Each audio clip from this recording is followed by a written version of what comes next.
segera mendoakan kepala saya dan ia berkata, mana bibir.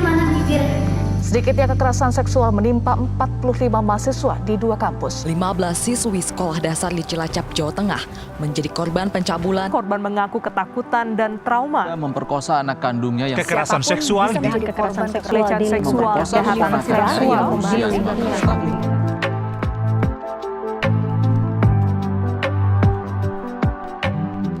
Banyak sekali berita-berita yang muncul tentang pelecehan seksual, mulai scrolling di IG, lihat feed di Facebook, ataupun di platform medsos lainnya.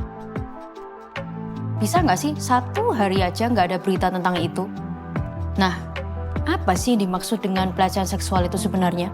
Pelecehan seksual itu bisa yang perkataan, Atau kayak komentar-komentar orang yang berkaitan dengan seksual. Pelaku melakukan secara tidak sengaja, tapi sebenarnya si korban itu nggak mau gitu. Pelecehan seksual itu kekerasan yang dilakukan oleh seorang kepada wanita yang biasa dilakukan di antara hubungan pacaran dan itu yang melebihinya. Kayak misalnya laki-laki ngeluarin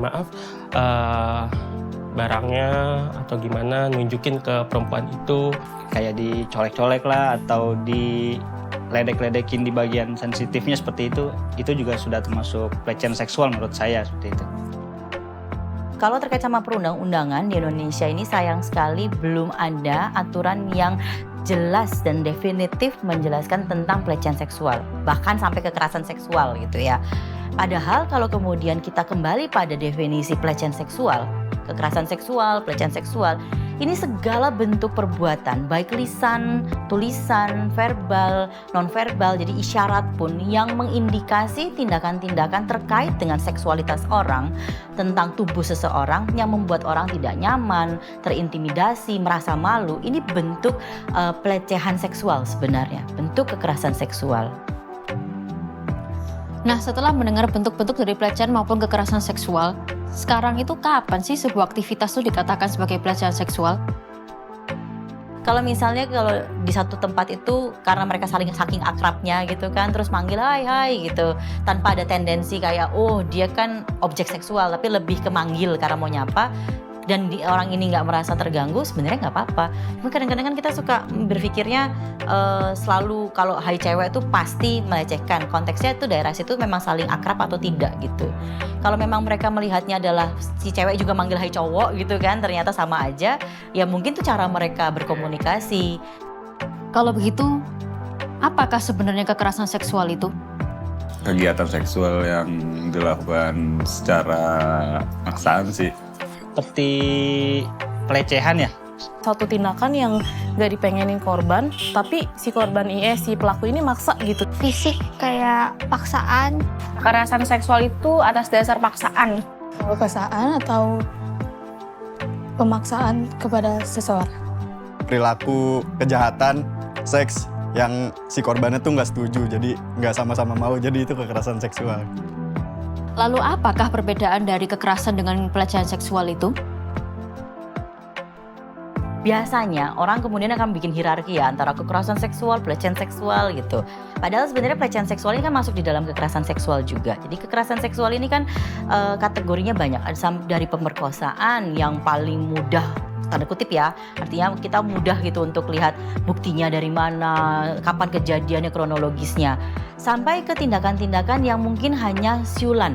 Nah ini sayangnya di Indonesia kita jadi harus selalu mencari definisi yang sudah ada, tapi kalau ditanya apakah kemudian punya definisi yang kuat seperti tadi, seperti misalnya istilah membunuh, mencuri, kita tidak punya. Kita masih menempelkan pada hal-hal yang ternyata itu hanya bagian kecil. Kita butuh payung yang lebih besar. Kita terlanjur lihat orang tuh kayak ini loh, lihat ada orang, boleh nih gitu. Jadi kita nggak lihat dia sebagai orang, kita lihatnya dia sebagai yang di bawah kita gitu, jadi objek.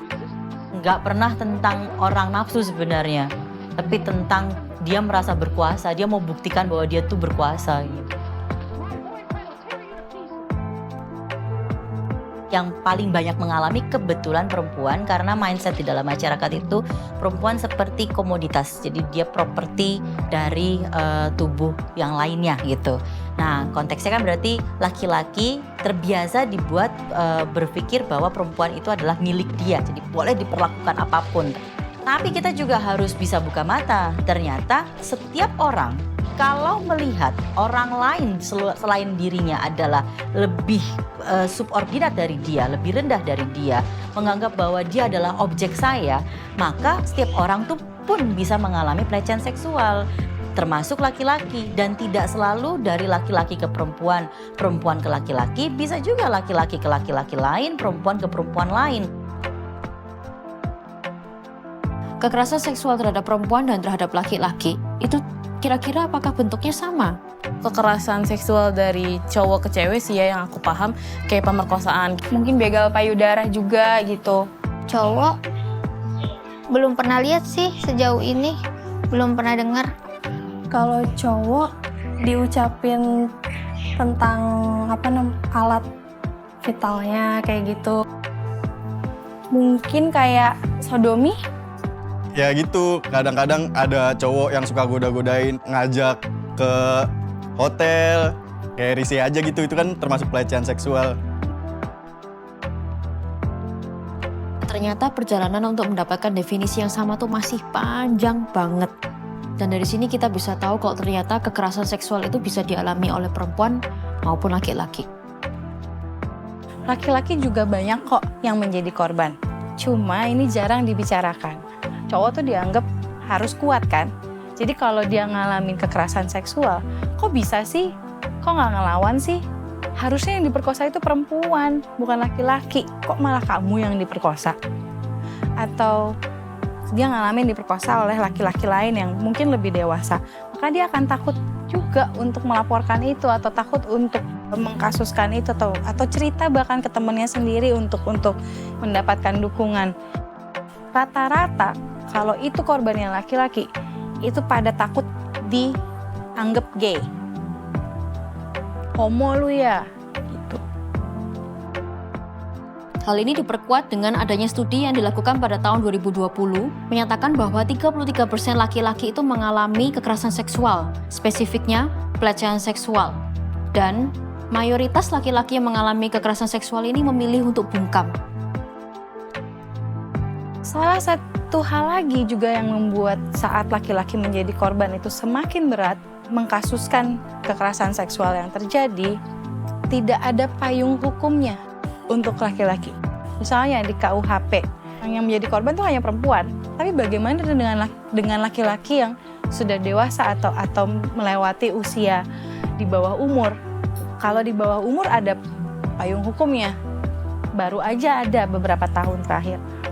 Tapi kalau udah enggak, pasal apa yang bisa dia pakai? This is what being crazy looks like.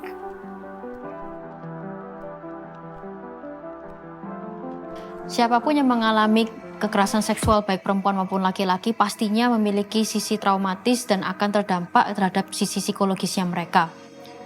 Nah, apakah dengan adanya trauma tersebut membuat mereka takut untuk berbicara? Atau apakah takut untuk menerima opini yang terlalu menghakimi dari masyarakat atau gimana? Aku kayaknya sebagai seorang perempuan sampai sekarang pun masih ngalamin kekerasan seksual.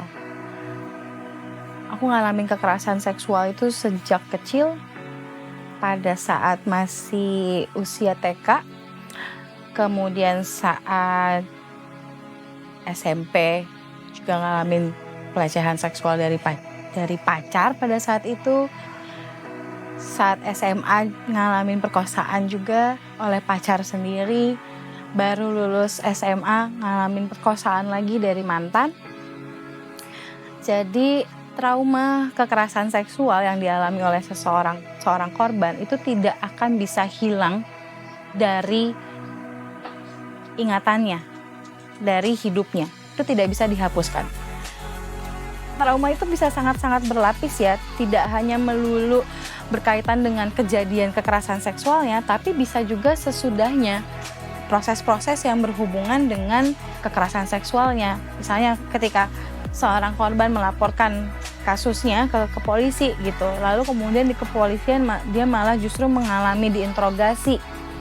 Kamu udah pacaran sampai berapa kali gitu? Hubungannya apa sama perkosaan yang terjadi sama saya gitu. Ngalamin bisa sampai setrauma itu sama polisi. Aku nggak boleh didampingin sama orang tua, padahal saat itu usiaku masih kategori anak ya, 17 tahun. Tapi si pelaku boleh didampingin sama orang tua, dan aku malah ditaruh di ruangan yang sama dengan pelaku dan orang tuanya. Kalau korban itu kan diwakilinya sama jaksa ya, bukan sama pengacara. Seringkali jaksa tidak kooperatif sama korban.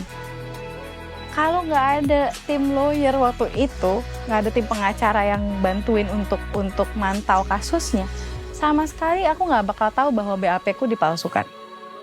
Saat melaporkan kasusku ke polisi dengan harapan mendapatkan keadilan, malah justru kesandungnya berkali-kali gitu. Kalau nggak dibantuin banyak orang, nggak akan selesai itu kasus, dan bahkan justru resiko terbesar aku yang malah dipenjara karena dibilang pencemaran nama baik lah.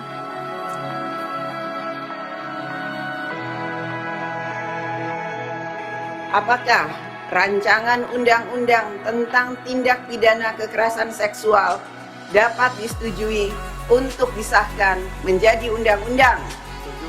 Yuk. Dengan disahkannya UU TPKS, ada 2 pertanyaan di benak saya. Yang pertama, apakah jumlah pelaku akan berkurang karena berpikir ulang sebelum melakukan kekerasan seksual? Atau yang kedua, apakah jumlah korban akan bertambah karena punya keberanian untuk melapor dengan adanya undang-undang tersebut? Terlepas dari 2 pertanyaan tersebut, saya berharap kasus kekerasan seksual akan berangsur-angsur menurun. Kalau bisa, hilang.